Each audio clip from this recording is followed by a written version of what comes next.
Hello, this is Bobby Kimbrough. First of all, let me tell you I am grateful and humbled by the support that has been shown to me over the last year.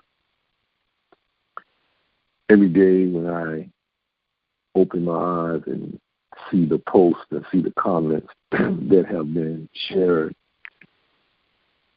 it touches me to a place that I realize that together we can change lives. Together we can make lives better. I've been watching the news and reading the paper and having conversations throughout the country, and I've seen some things that cause me to wonder. I was sitting in the airport last night, or sitting outside the airport in my car, and I was listening to Backspin. And they were playing music, and they were playing an old song by James Brown. And the DJ was talking about the song was recorded in 1971. Came off of an album called Revolution of the Mind. And I sat up in the seat of the car, and I was about to start dancing in the parking lot. But I didn't think my knee could stand that kind of pressure, nor would the TSA allow me to be dancing out in the parking lot.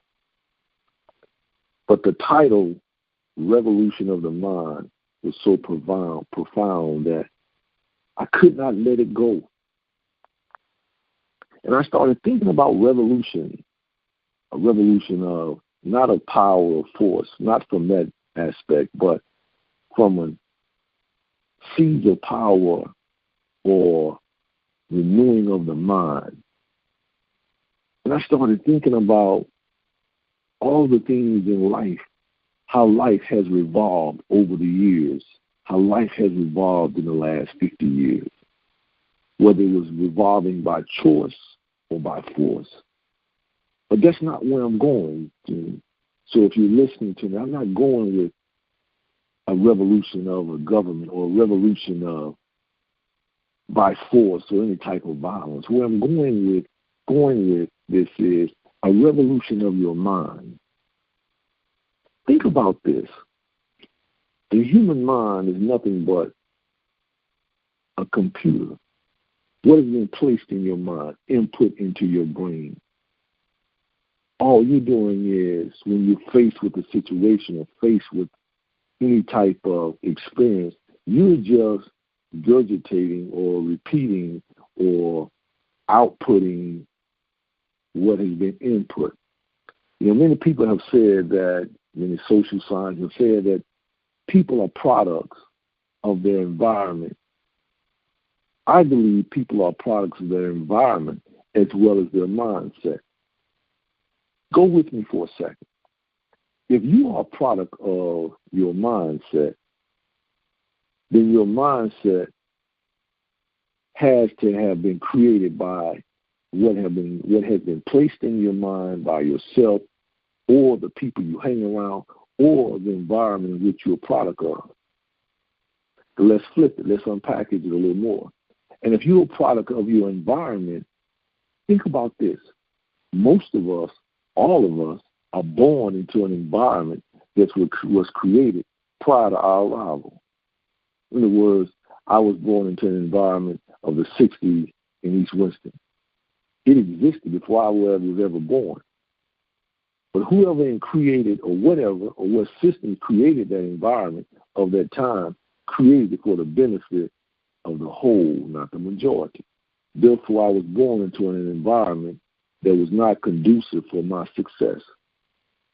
In other words, what I'm trying to tell you is that I want you to stop for a moment. I want you to look around your environment and tell me or tell yourself, is that environment conducive for winning? Is that environment conducive for success? Then I want you to turn the page and I want you to ask yourself, is my mindset conducive for winning? In other words, it's almost like dancing. It has to be in sync. In other words, your presentation has to be in sync with your destination. Your mindset has to be in sync with your destination. And your environment, the atmosphere around you has to be in sync with your success and your destination. In other words, it would be very difficult to place, or very hard to place a Morehead scholar in an environment that was not conducive for success. It would start to weigh on them. It would start to change the thought process. You know, I've heard many times that people would say the old adage that eagles don't fly with pigeons. A pigeon can't reach the altitude that an eagle flies at. I get it. I understand it. But if we just go back to the original statement, a revolution of the mind, a radical change in your mind that will cause you to stop and do things differently. Stop and change what's around you. Just imagine what would happen if you got serious about that thought. To change how we see things, how we do things, what affects us. Think about the change reaction and a chain reaction that you could cause. I've said on many occasions that if we change the atmosphere, we can change the outcome. If you change the atmosphere of your life, you thus affect the outcome. And if you affect the outcome of your life, then you start to affect the outcome of lives around you, because we all are connected. If I change my life, and thus I change my children, my boys' life, and those that are around me or those that are close to me, and thus I start to cause a chain reaction. See, in order for a chain reaction to take place, we've got to change some things. So there first has to be a chain reaction before we have a chain reaction. But here's the beauty about this, is that once we start that change and that chain, we have the ability to dictate the outcome. We have a direct input on the outcome. We get to set the dominoes up how we want them to fall, not coming into an environment where the dominoes have already been preset to fall in a particular angle or in a particular direction. We get a chance to set the table how we want to set it in our lives, in our communities, in our families. Therefore, we change the whole look of our cities. We change the number of young men that are dying in the street. We change the number of young men and women that are illiterate. We change the mindset of working for someone rather than owning some things, rather than going to work versus employing people. But there first must be a revolution of your mind. There has to be. That's the only way this can take place. I was having a conversation with a dear friend of mine yesterday about things that are happening in America, things that are happening around the country. And the question came up whether or not it is unusual or unknown. And I paused for a minute. Unusual or unknown? In other words, what we're seeing as relates to the interaction between police and people of color, is that unusual or unknown? No, it's not unusual. It was just unknown to us in the numbers before, because we didn't have the advantages of seeing it happen live before our face. We didn't have the advantage of camera phones, smartphones, the dash cam videos of the law enforcement personnel. It was just unknown to us. So just imagine the things that are unknown to us throughout this country, things that are unknown to us throughout this world. And when they become known, we become appalled at them. But they've existed for so many years, and so many lives, and so many tragedies have occurred. We've got to come to a place to where we have a renewing of our minds. We have a total different way of being programmed and processed. I've been working in a school system for about a year. And I study the way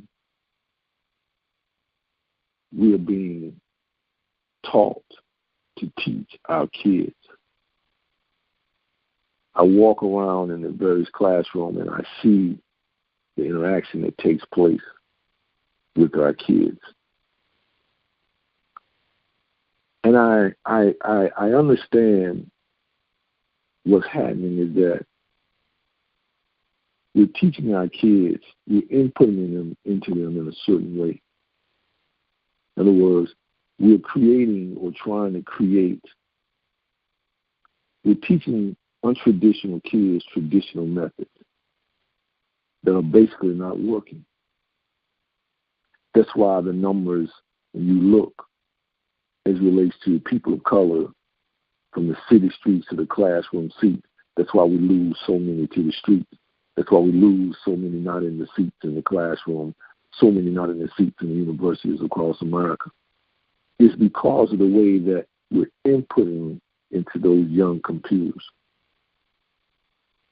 Because those computers or those young minds that we're touching into, there's a part of them that is realizing that you're really not for me. You're just programming me to be a continuation of your evolution, of your environment, and your atmosphere. That's why it is on us that think out of the box, those that have the ability to affect people. We've got to give of our resources. We've got to give of our thoughts. Those of us that have been privileged enough to see things from a different place and have matriculated through universities, we've got to come back and give back. Because if not, we'll be left back. So as I get ready to close, I want to challenge you to do something. I do it every day myself. Reinventing of myself every day. Every day I think before I go to sleep, before I begin my day, how can I make me better? How can I make my community better? How can I make my city? How can I make my country?